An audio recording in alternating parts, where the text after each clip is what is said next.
On dit que si demain la France se trouvait dans un conflit de haute intensité, les munitions. Une semaine en autonomie au niveau des munitions et après, soit on roule sur la réserve, soit il n'y a plus de balles à tirer. Vrai? Bon, c'est vrai, mais c'est à nuancer. C'est si la France s'engage seule. La France a quand même 1200 entreprises dans l'armement qui travaillent en permanence. Mais on a des usines entières, et je l'ai vu pour y travailler, je l'ai vu de mes yeux, où il y a des machines qui sont mises sur le côté, qui sont, bon, faut être sincère, pleines de poussière et toiles d'araignée, mais qui fonctionnent encore, hein, qui sont testées régulièrement, mais qui ne bougent pas et qui ne sont dédiées qu'à la fabrication de munitions.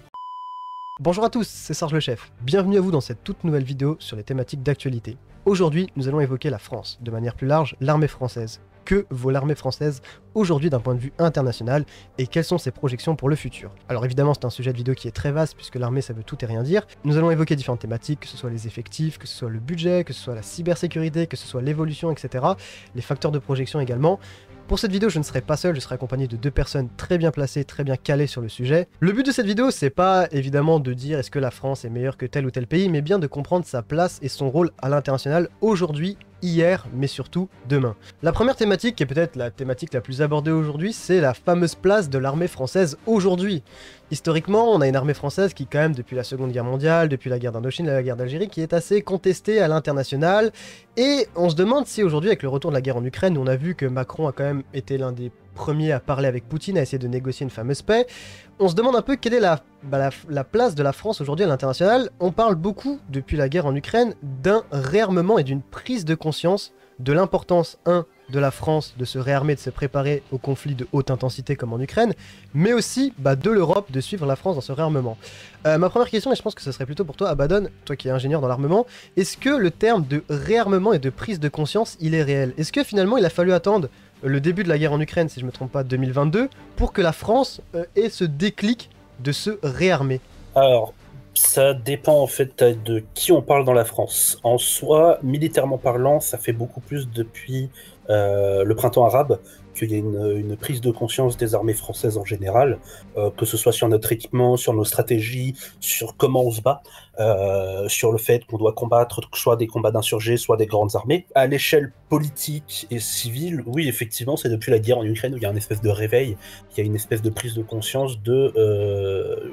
la guerre, c'est pas que contre des mouvements terroristes ou djihadistes, c'est vraiment, ou d'insurgés, c'est vraiment contre, ça peut être contre de grosses armées, comme la Russie, comme la Chine, comme l'Iran, ou comme même d'autres ennemis qu'on peut avoir. C'est intéressant ce que tu dis, c'est que finalement la prise de conscience elle est plutôt civile que militaire, parce que finalement c'est vrai que les militaires, les ingénieurs, etc., ils ont jamais arrêté de travailler. Il n'y a pas des moments où on se dit le monde est calme, on est en off, on arrête d'évoluer entre guillemets. C'est ça, il y a toujours eu une évolution, tu le vois dans les véhicules, dans notre armement, en permanence on a eu des nouveaux équipements, on a eu, je pense surtout au malheureux système félin qui n'était pas forcément perfectionné, mais qui avait comme optique d'avoir de la haute technologie pour un soldat basique et de répondre à toutes les exigences d'un soldat basique pour des combats urbains ou des combats en général. On a eu beaucoup d'évolutions pour le char Leclerc, on a eu la création du César pour avoir une pièce d'artillerie beaucoup plus précise et moderne. L'armée française, elle s'est jamais endormie, elle s'est jamais arrêtée d'évoluer, elle s'est jamais arrêtée de se préparer.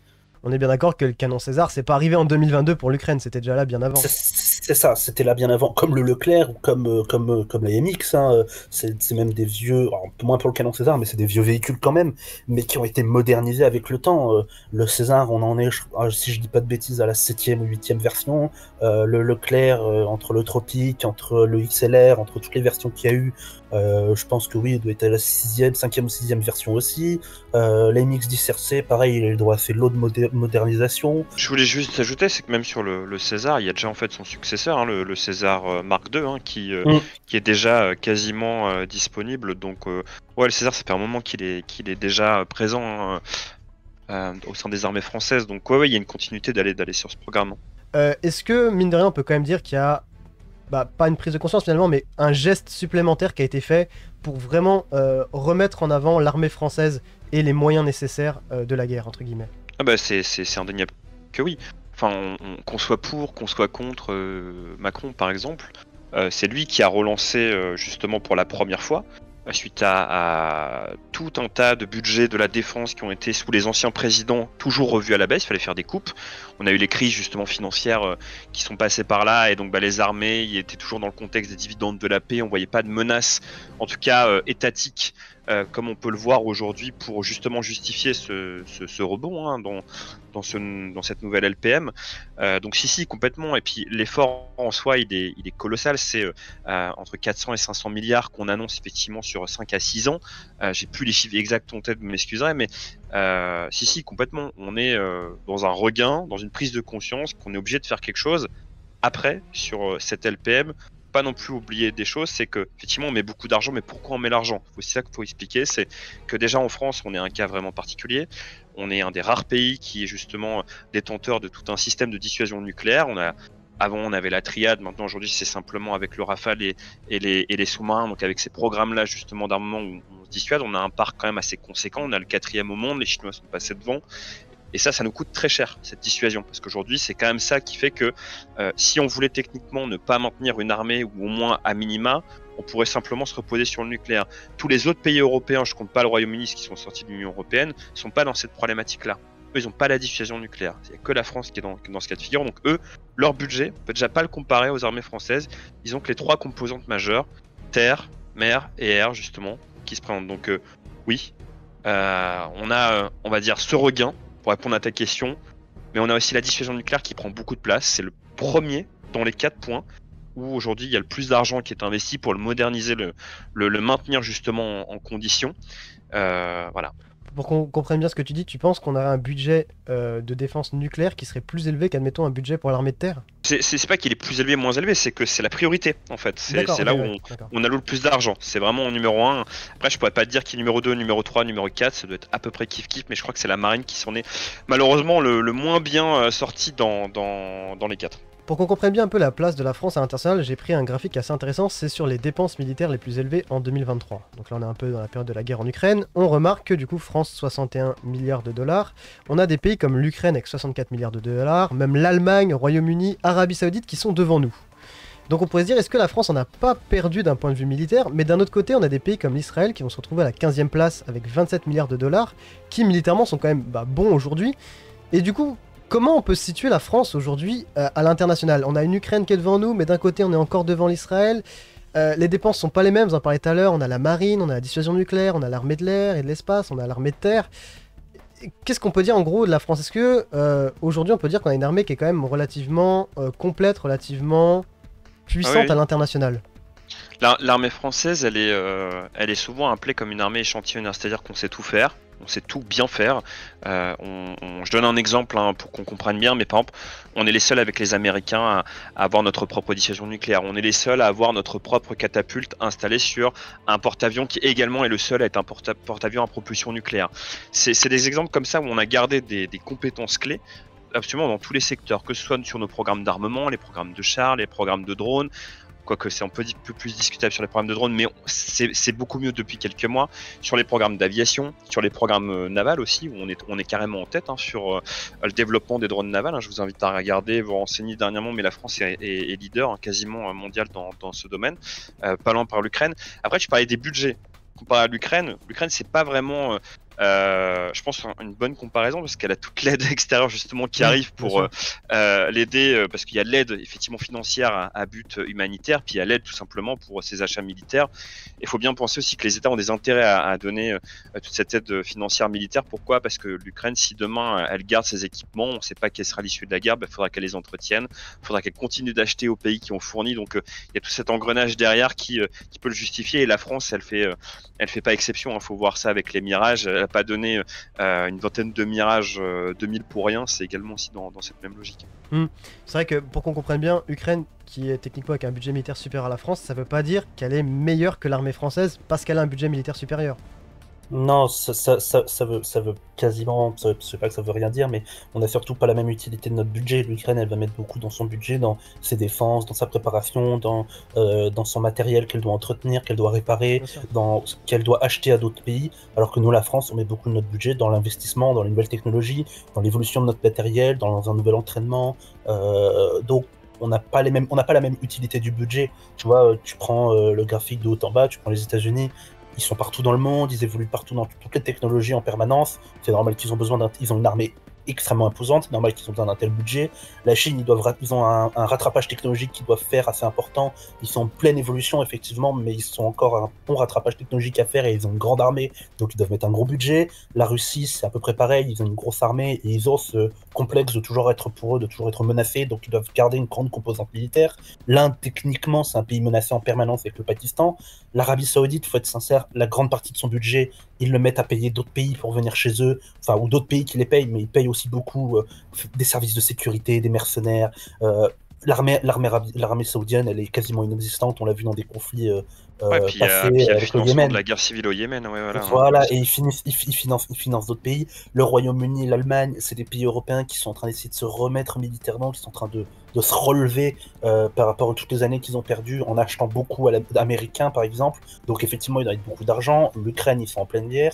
Le Japon, c'est pareil, c'est un pays qui recommence à se moderniser pas mal, mais comme la France, par ses propres moyens. On le voit avec des projets de collaboration France-Japon sur, par exemple, les canaux électromagnétiques. La Corée du Sud, pour eux, c'est techniquement un pays, je vais pas dire en guerre, mais sous la menace d'une guerre comme l'Inde, donc ils doivent garder un bon budget militaire. Donc chaque pays a une utilisation de son budget.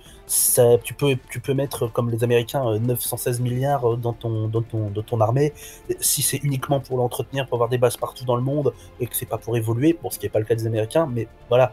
Comment dire, la façon dont la France aussi voit son budget militaire, c'est que par exemple, c'est pas un hasard qu'on fasse des programmes avec l'Allemagne, parce qu'ils ont une très bonne industrie de défense et des excellents ingénieurs. C'est aussi pour leur piquer du pognon. On a moins de pognon que les Allemands et ça, c'est une réalité. Mais alors pourquoi on continue de faire ça avec eux? Bon, ça, c'est pour les raisons dites. Mais aussi, la politique de la France sur son budget, c'est de viser les exportations. On est aujourd'hui quand même le deuxième exportateur mondial devant la Russie. Faut quand même s'imaginer. Effectivement, la Russie, ils ont tout relocalisé par rapport à la guerre en Ukraine, mais même la Russie, c'est censé être vraiment une usine d'armement à ciel ouvert, c'est censé être le cas. On est passé devant eux sur des matériels lourds, sur des matériels complexes. Donc nous, on a aussi le but de financer nos budgets, là où on a des soucis économiques quand même assez majeurs en France, via justement nos exportations. Le Rafale, c'est vraiment ce qu'il y a en tête de liste dans ces exportations. On parle aussi des FDI, on peut parler simplement de nos sous-marins Scorpion, qui sont des versions justement destinées à l'export. C'est vraiment le top. Il y a le canon César évidemment aussi. Le Clair, on l'exporte pas. Les FAMAS, on les produit plus, on les exporte plus. Donc c'est vraiment dans le matériel lourd, hautement sophistiqué. Je pourrais aussi parler des satellites militaires. La Pologne en a acheté 2 il y a à peu près 2 ans. Ça coûte extrêmement cher. Et ça, c'est sur ça que la France, entre guillemets, va prendre sa plus-value pour aller justement après alimenter son budget. Tu fais bien de le préciser parce que c'est vrai que 2 excellents clients militaires de la France dans le monde, à l'international, ce serait l'Inde qui achète beaucoup tout ce qui va être Rafale et armement lourd, et à l'échelle européenne, ce serait plutôt la Grèce, donc ce serait plutôt Rafale, etc. aussi, comme tu le disais. C'est vrai que tu fais bien de le préciser. Donc en somme, moi, ce qu'on peut conclure, je pense, de ce chapitre, c'est que l'indicateur militaire, enfin le budget militaire d'un pays, c'est un peu un indicateur de santé militaire d'un pays, mais encore une fois, c'est à nuancer selon le développement des armées, l'entretien des armées, les objectifs, vous en parliez beaucoup, la marine, etc., l'entretien nucléaire.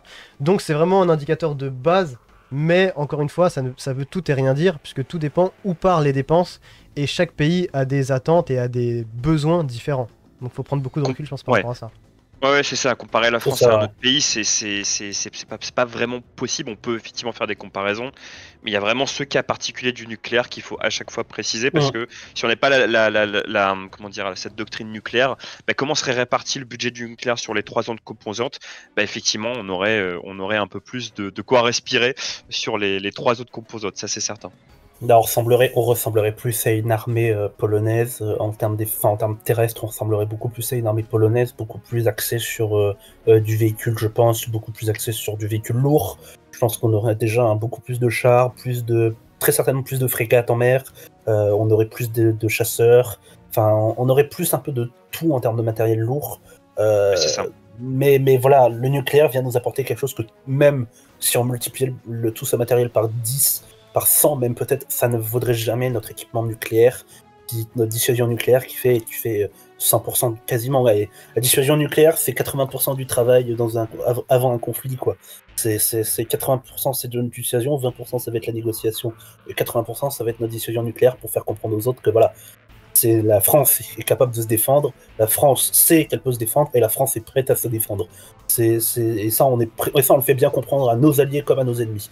Et tout le monde le sait, et tout le monde en est bien conscient. Si on passe à la partie suivante, ce serait concernant plutôt tout ce qui va être, on a parlé du budget, maintenant on pourrait peut-être se tourner plutôt vers les effectifs. Et là je pense que c'est un peu la bête noire de la France malheureusement aujourd'hui, c'est une armée qui est très professionnelle, vous en parliez tout à l'heure, une armée qui était très polyvalente, qui est capable d'agir à l'international sur différents théâtres d'opération. C'est très important de le préciser, avec beaucoup d'expérience, je pense qu'on peut citer l'expérience qu'on a acquis au Mali, au Sahel, etc.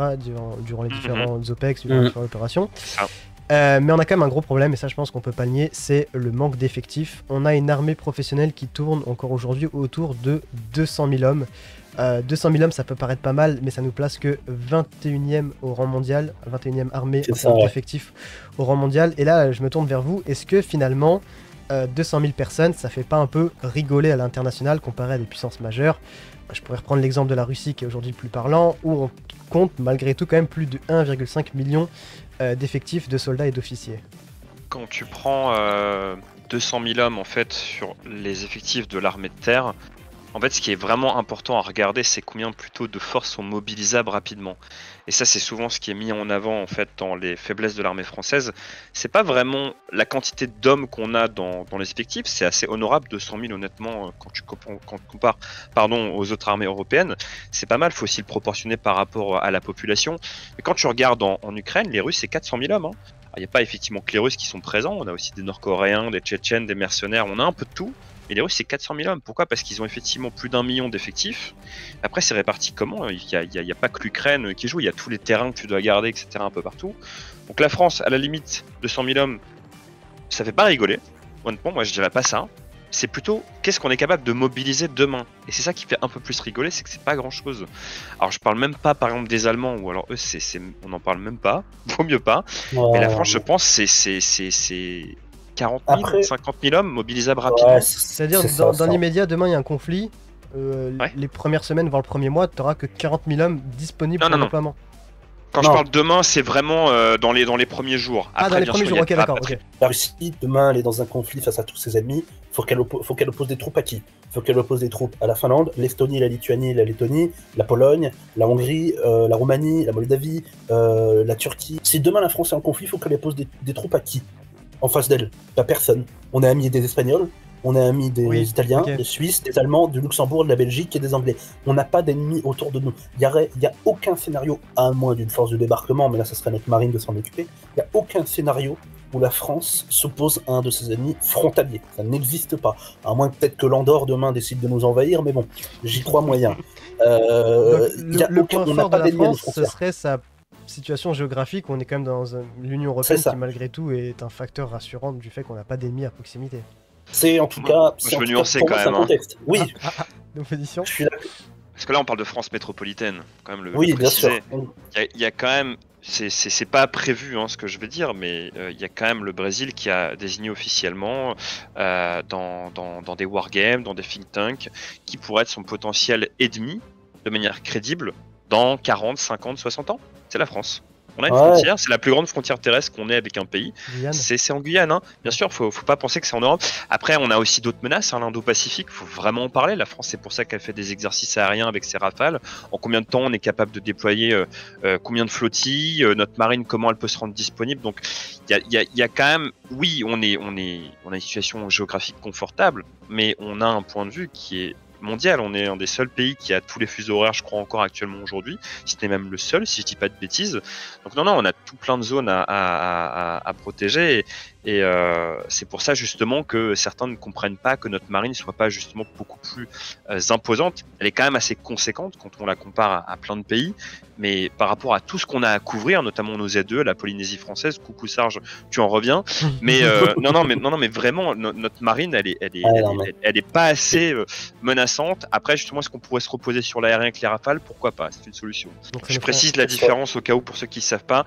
SNA, c'est en fait des sous-marins qui sont conventionnels, mais qui sont à propulsion nucléaire, ce qui leur donne une meilleure autonomie, meilleure discrétion. SNLE, c'est le lanceur d'engins, donc justement, qui eux ont vocation à envoyer les petites bombes nucléaires qu'on ne souhaite pas qu'on envoie un jour. Voilà, donc on en a 4. en permanence au quotidien. Donc ça veut dire que là, actuellement, dans les océans partout dans le monde, donc ça c'est vraiment un secret défense, hein, nous on sait pas, il y a 10 sous-marins nucléaires qui sont en permanence en train de patrouiller et maintenir la paix. On en a un lanceur d'engins nucléaires qui est en minimum un, hein, parce que moi je pense qu'actuellement il y en a forcément deux vu les tensions internationales. On en a un, voire plutôt deux, qui sont effectivement en train de patrouiller on ne sait où. Même le président ne le sait pas, hein, c'est pas une blague. Et effectivement après pour tout ce qui est sous-marin, donc SNA, on va dire conventionnel, ça je ne sais pas la répartition de ceux qui sont en patrouille et ceux qui sont en maintenance, mais ça doit être moite-moite. La règle normalement c'est 3 autour des... Alors la règle est un peu bête, mais c'est 3 autour de la France, et je mets des guillemets autour de la France parce que on sait pas ce que c'est. Est-ce que c'est la France métropolitaine? Est-ce que c'est la France ZEE Ouest? Voilà. Mais normalement c'est 3 en patrouille autour de la France, 2 qui font des... Enfin, un qui reste en permanence avec la flotte, avec le Charles de Gaulle, ou en tout cas quand le Charles de Gaulle est en flotte, normalement il y en a un qui est censé rester avec lui pour entrer dans sa bulle de protection, pour faire partie de sa bulle de protection, dont un qui fait des allers-retours entre, soit qui est dans la bulle de protection, soit qui fait des allers-retours, qui échange avec d'autres sous-marins, et effectivement là on en a 2 en patrouille, donc très certainement que dans la réalité, sur les 3 qui sont censés patrouiller autour de la France, il y en a 2 qui doivent être en cale, devait être en réparation, un qui fait une patrouille autour de la France métropolitaine, 2 qui doivent être en train de patrouiller on ne sait où, et un qui doit faire des allers-retours entre la France et la flotte de permanence, et un qui reste en permanence avec la flotte. Normalement, c'est ça le T'as le droit de le dire, ça? Projet de protection. Oui, c'est un truc que tu trouves, je crois que c'est ce qui avait été dit en 2017. Ah mais c'est donné public. Oui, c'est des données publiques. On a parlé d'armement lourd, on a parlé d'effectifs, on a parlé de canon César, etc. Un tout dernier point, c'est le truc qu'on entend à chaque fois sur la France, et je sais pas si l'un de vous aurait la réponse. On dit que si demain la France se trouvait dans un conflit de haute intensité, alors on a parlé de manque d'effectifs, etc. Le problème, ce serait les munitions. La France pourrait tenir une semaine en autonomie au niveau des munitions, et après, soit on roule sur la réserve, soit il n'y a plus de balles à tirer. Vrai, bon, c'est vrai, mais c'est à nuancer. C'est-à-dire que oui, c'est vrai, c'est si la France s'engage seule. C'est vrai. Sauf que la France est dans une alliance, et par définition, la façon dont elle est conçue, la façon dont elle s'entraîne, la façon dont elle opère, c'est pour être justement avec ses alliés, donc sur des théâtres en opération. Donc la France, elle serait à la limite, je pense, sur un rôle quand même assez majeur dans l'organisation des manœuvres de l'OTAN, avec la supervision de plusieurs divisions interalliées, justement. On peut imaginer peut-être une division belge, une division roumaine, estonienne, n'importe. Mais alors, oui, c'est vrai, mais c'est pas ce qui arrivera en tout cas demain. Voilà, sauf si la France quitte l'OTAN et veut rester sur ses stocks actuels et qu'elle entre dans un conflit. Bon, bah là, effectivement, oui. Mais c'est vrai, mais c'est quand même à nuancer. Il faut quand même rappeler que voilà, on fait partie d'une alliance et qu'on est aussi bâti pour se battre avec elle, complètement. Mais c'est pas un peu contradictoire, juste pour qu'on comprenne bien, un pays comme la France qui est qui a le plus gros budget militaire, je crois probablement aujourd'hui de l'Europe.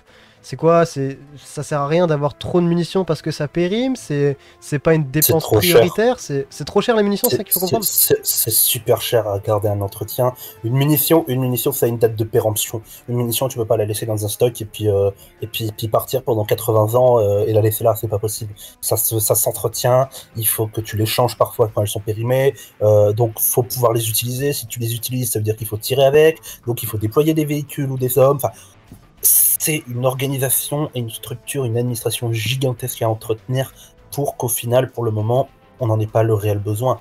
Moi, la question des munitions de la France, comme quoi la France serait pas prête en cas de conflit, ça m'énerve à chaque fois. C'est faux, mais un faux intégral dans le sens où... Alors, il y a ce que disait Magnès, on a des alliés qui peuvent nous fournir tout ce qu'il nous faut, mais même sans aller là, la France a quand même 1200 entreprises dans l'armement qui travaillent en permanence. Si demain la France devait être en conflit, on a des dizaines de plans opérationnels pour que toutes ces usines se transforment en usines de munitions. Et ça, c'est juste des usines militaires, on parle pas d'usines civiles, on parle pas de... Voilà, on a des plans entiers, on a des pans d'usines, des milliers de mètres carrés d'usines en entier qui n'attendent que ça, qui sont mises en stand-by et qui ne bougent pas, et qui le jour au besoin de bouger, sont prêtes à bouger, sont prêtes à fabriquer ce qu'il faut. C'est même ça fait partie de notre budget militaire, c'est ce qui justement coûte cher, c'est qu'on a alors, peut-être, enfin, quand je dis des pans d'usines, elles ne sont pas dédiées qu'à ça, mais on a des usines entières, et je l'ai vu pour y travailler, je l'ai vu de mes yeux, où il y a des machines qui sont mises sur le côté, qui sont bon, faut être sincère, pleines de poussière et tôles d'araignée, mais qui fonctionnent encore, hein, qui sont testées régulièrement, mais qui ne bougent pas et qui ne sont dédiées qu'à la fabrication de munitions. Et on ne s'en sert pas parce que ça ne sert, parce que ça, si on les lançait, ça produirait une quantité de munitions gargantuesque qui ne nous servirait à rien. Mais on a les machines, on a l'industrie. Voilà. Je voudrais juste apporter une précision, en fait, parce que faudrait pas penser que demain on est capable de produire des munitions en masse. En fait, la nuance, c'est que l'industrie de défense française, c'est la première industrie en France, déjà. Donc c'est pas pour rien, effectivement, Abaddon a complètement raison. On a des capacités demain de reconversion de tout ce qui se fait en civil, que ce soit par les imprimantes 3D, que ce soit par l'industrie 4.0, que ce soit effectivement sur ce qu'on a mis sur les derniers programmes Scorpion. Je sais pas s'il y aura un graphique à l'appui de ce que je dis, mais en fait, par exemple, les châssis qu'on a sur aujourd'hui, donc ces nouveaux véhicules qui viennent d'arriver, notamment le Jaguar, sont normalement faits sur des châssis de camions qui peuvent être facilement reproduits pour avoir de la masse. Ça, oui, c'est vrai. Demain, on a cette capacité. Par contre, sur la production de munitions, là, on n'est pas bon, la France, parce que on l'a vu, on a réouvert des usines justement de production d'obus pour un petit peu essayer de s'aligner sur ce qu'on peut fournir à l'Ukraine. Quand même regarder que toute l'Europe ensemble, même en ayant été chercher des stocks, et heureusement ça va quand même mieux là depuis quelques temps, on a à peine su s'aligner sur ce qu'a envoyé la Corée du Nord pour soutenir les offensives. C'était 1 ou 2 millions d'obus à la Russie. Nous, on produit pas ça, hein. C'est quelques milliers par mois. Donc demain, ça c'est quand même une faiblesse de la France. Et faut le dire, c'est quelque chose dont ils en ont conscience, qu'ils essaient de retravailler. Mais après, on n'est pas en économie de guerre comme ça a été dit. Ça c'est vraiment de la com. On n'est pas du tout en économie de guerre. On est, je pense, même pas on est en économie précoce, à la limite de guerre, mais on n'est même pas ni en partiel ni en guerre. Ça c'est certain. On n'a pas cette production d'obus. Si on devait être en haute intensité et se maintenir, faudrait forcément se reposer sur des productions tierces, mais quasiment tout le monde a le même problème aujourd'hui. Hormis peut-être les Sud-Coréens, qui eux, je pense, ont une bonne production sur ça, mais souhaitent garder leur stock par rapport à leurs voisins du Nord. Ça va peut-être changer. Mais non, il faut bien préciser qu'il y a la production globale de tous les armements et la production de munitions. On n'aura pas la même capacité de production aussi facile pour les deux. Après, faut aussi voir qu'on n'a pas du tout la même logique militaire que la Corée du Nord. Je veux dire, bien sûr que nous, on n'a pas une telle production d'obus. C'est quoi notre utilité ce qu'on appelle l'utilité de munitions? Donc, c'est-à-dire les effectifs qui vont utiliser ces munitions. C'est 200 chars Leclerc à peu près, c'est à peu près 70 ou quelque chose comme ça, canons César. C'est 70 ou 80 AMX qui sont en train d'être remplacés par les Jaguars. C'est peut-être des centaines, je vais dire 300 mortiers. Allez, on met tout ça. Il y a les obus, il y a les manpads, il y a les missiles, puis il y a toutes les catégories de missiles qu'il faut développer. Même en mettant missiles, obus, tout ce que tu veux, en termes de véhicules, on doit être à 2000 ou 3000 véhicules qui ont besoin de munitions lourdes et d'utilisation. Après, la qualité n'est pas la même. Exactement. Exactement. Il y a juste un tout dernier point, je ne sais pas si vous voulez glisser un mot là-dessus, qui est celui du renseignement français aujourd'hui. Quelle est la place du renseignement français aujourd'hui? J'ai l'impression, et on l'a vu récemment, alors peut-être pas forcément trop avec la guerre en Ukraine, mais plutôt avec tout ce qui va être terrorisme dans le monde, comme lorsqu'il y avait eu des attentats en Russie, si vous vous en souvenez, où la DGSE avait rapidement pointé que c'était ce profil-là de terroristes, etc., qui avait agi en Russie. Est-ce que le renseignement français aujourd'hui, il est vraiment bon à l'international? Donc là, ce serait plutôt DGSE. Depuis les années 2000, il y a eu, autour des années 2000, avec, je pense bien entendu, au 11 septembre, on a eu un réveil des services de renseignement français, et je pense surtout que depuis 2015-2018... Oui, c'est ce que j'ai dit, j'ai l'impression que depuis la fin du mandat d'Hollande, et depuis les attentats... Hollande a mis un grand coup au renseignement français, et même un peu à l'armée, et a mis un grand coup dedans, il a fait un très bon travail à ce niveau-là. Mais ouais, effectivement, c'est depuis, je pense, l'attentat Bataclan, Charlie Hebdo, tout ça, où les services de renseignement français ont été beaucoup plus mis en avant et ont compris que la menace était devant nous, on n'était plus face à des gens dispersés ou qui travaillaient seuls ou qui travaillaient de loin avec une organisation lointaine. Non, on parle d'une organisation qui était directement sur le sol français, organisée, groupée, prêt à faire des opérations de combat et non plus de simples individus dispersés de par la France ou de par l'Europe. Donc je pense qu'il y a eu un vrai réveil à ce niveau-là. Les services de renseignement, il y en a plein en France. Les plus connus, évidemment, c'est la DGSE pour les services extérieurs, la DGSI pour l'intérieur, qui va plus faire, on va dire, la gestion interne, notamment sur les menaces terroristes sur le sol, et la DGSE sur tout ce qui va être les menaces externes. Ça va de soi. La DGSE, en fait, elle a eu 2 gros changements justement sous le quinquennat Hollande. Le premier, c'est son budget. La DGSE n'a jamais eu pareil. On peut faire une comparaison avec la LPM dont on parlait tout à l'heure, mais la DGSE n'a jamais eu un budget aussi conséquent qu'elle a aujourd'hui, et c'est toujours en croissance. C'est-à-dire qu'aujourd'hui, ils recrutent beaucoup. Ils ont complètement aussi, et ça c'est le deuxième point, restructuré en fait en interne les services qu'ils avaient jusqu'alors à disposition pour justement une meilleure efficacité, une meilleure organisation.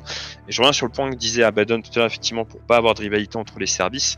On peut prendre par exemple le cas de la CIA, le FBI, la NSA, qui ont chacun en fait des rôles différents et qui peuvent se compléter et des fois un petit peu être rivaux entre eux, notamment sur les champs d'information. La force de la France, c'est que justement, elle a bien dissocié qui fait quoi. Et justement, il y a une vraie coopération en interne dans les services où justement, il n'y a pas la NSA qui justement est une entité différente, c'est dans la DGSE qu'on a un service qui doit être similaire justement sur les écoutes et ce genre de choses, ce qui fait que tout est partagé, et on est beaucoup plus efficace sur ça. Après, on n'a pas les moyens des États-Unis, on n'a pas les mêmes échelles non plus, quand même aussi dire que ces services sont extrêmement forts, hein, la CIA et compagnie, mais voilà, non, sur la restructuration, le budget, ça c'est effectivement 2 points forts. Après aussi en matière de renseignement, il n'y a pas que les services, il y a aussi le matériel qu'on a. Il y a effectivement les agents, comment on les forme, mais aussi les satellites. Aujourd'hui, la France, on est quand même bien loti. On a plusieurs satellites, civils, militaires, principalement militaires, qui vont être intéressants pour cette thématique. Mais on est capable aujourd'hui, sur plein de sujets, sur plein de théâtres d'opération, d'avoir nos propres renseignements de manière autonome. C'est pas le cas de tous les pays aujourd'hui. C'est pour ça que justement, quand je citais le cas qu'on avait exporté 2 satellites militaires à la Pologne, c'est dans cette même logique, c'est qu'on a encore une souveraineté des capacités où on peut justement, comme dans la logique d'avoir une armée un petit peu échantillonnaire où on est bon en tout, pareil dans les services de renseignement, on a cette polyvalence de compétences où on est capable aujourd'hui vraiment par tous nos propres moyens. Évidemment, la coopération avec les autres services, elle est capitale et on pourrait pas tout savoir par nous-mêmes, c'est impossible. Quasiment chaque pays serait dans le même cas, mais on a quand même des moyens qui ont été grandement améliorés et qui ont suivi depuis à peu près une bonne dizaine d'années sur ces services-là. Moi, c'est un peu la conclusion que je fais de cette vidéo à travers tous les points que vous avez évoqués. D'ailleurs, c'était vachement pertinent, je vous en remercie beaucoup. C'est qu'en fait, l'armée française d'aujourd'hui tend déjà vers l'armée française de demain. On voit vraiment dans cette logique d'évolution en permanence, de perfectionnement, d'apprentissage, de tests, d'échecs, de réussite, de vente, de non-vente, etc., comme on en a beaucoup parlé. Mais que voilà, la transition de l'armée française d'aujourd'hui vers l'armée française de demain, elle est déjà là. Elle a toujours été là, et c'est le cas, en fait, c'est l'histoire de l'humanité, d'évoluer en permanence. Et c'est vrai que par les augmentations de budget, comme on en a parlé, par cette prise de conscience qui est à la fois civile, comme vous l'avez beaucoup dit, plutôt que militaire, permet justement à cette armée d'évoluer encore plus vite qu'elle ne l'aurait fait en temps normal. Il y a le climat mondial, il y a les nouveaux enjeux, etc. Enfin bref, on en a beaucoup parlé. Quand je dis climat, c'est pas réchauffement climatique, hein, c'est tension mondiale, ça serait plutôt géopolitique, etc. Mais que voilà, l'évolution de l'armée française d'aujourd'hui vers l'armée française de demain, ça a toujours été le cas, c'est peut-être encore plus marqué aujourd'hui, mais on y tend déjà, on y penche déjà, et comme vous avez dit tous les deux, voilà, on se pose les bonnes questions, on apprend, on observe, et voilà, le changement il est déjà présent, et c'est ça qu'il faut bien avoir en tête, et que ça devrait se concrétiser encore plus dans les nouvelles années. Parce que là on a beaucoup parlé des enjeux de cybersécurité, de dissuasion, etc. Mais je pense que dans les années futures, il y aura peut-être des nouveaux enjeux qu'on n'a pas cités aujourd'hui qui vont apparaître, et ça faut en avoir conscience. Donc en somme, je pense il y a quelque chose dont on n'a absolument pas parlé aujourd'hui, qui est pour moi le sujet le plus en vogue dans le domaine militaire, c'est les drones. Les drones, on en a parlé pour les drones navals rapidement. Les drones, il y avait une question sur un plateau d'un média il y a 2 jours où on posait la question. C'est Musk qui a fait cette déclaration, donc Musk, tout le monde connaît, propriétaire aussi de 80% des satellites d'ailleurs, parce que cette question n'est pas par hasard, mais qui disait à quoi ça sert d'avoir des avions de chasse aujourd'hui alors qu'on pourrait aller sur le tout drone. Et la question, elle a été posée à un aviateur qui s'appelle Ate Shue, qui était ancien donc pilote de chasse. Tout le monde s'attendait sur le plateau à ce qu'il dise, non, il va défendre justement l'aviation, etc. Et il a dit, c'est pas tout à fait faux ce qu'il dit. Donc on a aussi demain, peut-être que le SCAF, il est déjà obsolète sur certains aspects, peut-être pas, mais la question du drone, aujourd'hui, c'est pareil, quelque chose à surveiller de plus près. Tu parlais d'évolution, c'est sûrement ce qui évolue le plus actuellement. C'est le drone et potentiellement le cyber, je pense, d'une certaine manière. C'est à surveiller. Ok. C'est ça, c'est le drone commence à avoir une grande parenté. Et en fait, on voit que le drone commence à avoir une grande participation dans la guerre, mais on voit aussi beaucoup que l'anti-drone a une énorme participation. En fait, on voit beaucoup que les armées sont plus anti-drone, dans le sens où ils créent des systèmes pour les combattre, plutôt que pour les utiliser. C'est la guerre en Ukraine qui a commencé à dire, regardez, utiliser des drones, même très peu cher, ça peut être très rentable. C'est la guerre en Ukraine qui a vraiment changé pas mal de choses. Mais l'anti-drone... Voilà, le contre-technologie, l'épée, le bouclier, c'est toujours comme ça, c'est toujours comme ça que la guerre a fonctionné, c'est toujours comme ça qu'elle fonctionnera. Mais l'anti-drone, c'est beaucoup plus quelque chose que tous les pays mettent beaucoup plus en avant plutôt que le drone en soi, mais c'est la guerre en Ukraine qui est venue faire un changement. Ok. Je vous remercie beaucoup, messieurs, pour cette heure et demie d'enregistrement. Merci tous les deux pour la pertinence des informations, pour votre présence et pour les sujets traités. C'était super intéressant et je pense qu'il y avait encore, comme tu dis, Magnès, énormément à dire, que ce soit concernant les drones, que ce soit concernant d'autres technologies qu'on n'a pas forcément évoquées aujourd'hui. Mais voilà, je pense que dans l'ensemble, c'était bien de resituer un peu la place de l'armée française aujourd'hui et l'avenir de cette armée, enfin, du moins ce qui est espéré pour le lendemain. Et c'était très intéressant, donc franchement, merci beaucoup à vous.